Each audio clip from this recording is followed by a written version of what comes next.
Boy, you're going somewhere. Dancehall music is probably the most exciting and constantly evolving music there is for my money. New Zealand, it's doing just as well.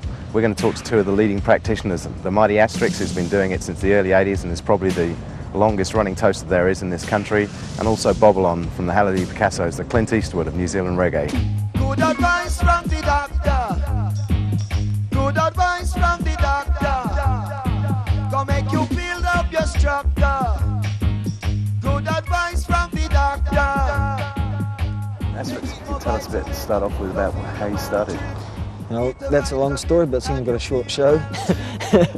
Well, what happened to me was that I got influenced by Rastafarians, listening to their music, you know, Bob Marley, Culture, people like that.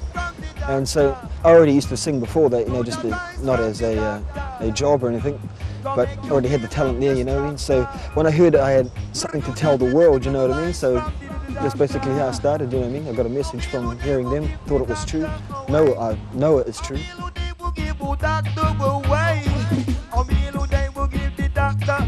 Tell us about the sound system. Well, the thing I love about the sound system is the freedom you've got, right? Because with a band, no matter how humans aren't perfect, right? So there's always going to be a mistake somewhere. But with the record, the only problem you got is if you bump the record. You do enough of that, bro.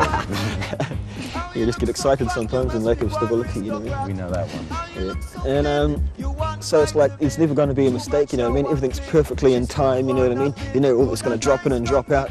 There's that kind of freedom, you know, there's good things about both sides of it, you know, live and sound system.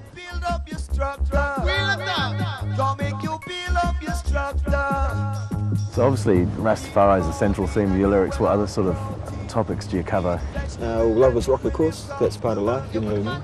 Man and woman, natural thing. And you are a family man after all. Yeah, for sure. And also environmental issues, because you know, this is where we live. Right? Basically that's about it, really.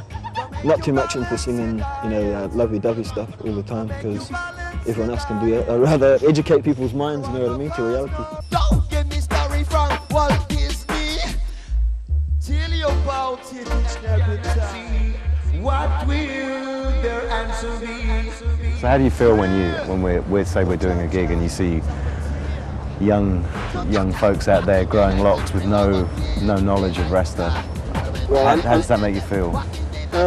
Well, two ways really, because my first thought is, you know, if you're going to have dreadlocks, don't have a fashion, it's not a fashion. Like when I started doing it, it wasn't a fashion. When I started having these dreadlocks, 99% of the people who saw me were in disgust. These days it's like, oh, what cool dreads, man, you know what I mean, this kind of stuff like that, you know. But I suppose that's glad as well. That makes me feel good that it's accepted. But it's kind of, it's, you know how it's sad that it loses its you know how, yeah, you know what I mean. Yeah. Yes! That's why I like Stinky Jim. If you love Stinky Jim, say yeah! So you say when you started off, people didn't understand what was going on. Do you think there's a much greater understanding now in New Zealand of where the music's coming from? Yeah, well, seeing it's due to a lot, I suppose, of the American rap scene, you know what I mean? So, because just a few years ago, maybe 1990s, you didn't really hear much ragamuffin, but then you hear songs like Crisscross and people come out and they got little bits of ragamuffin in their songs and stuff. And you know what I mean? People go, oh, that's a new style of rapping, you know what I mean? But it's been around for ages, you know? Yeah, the links are all the way there too. Yes.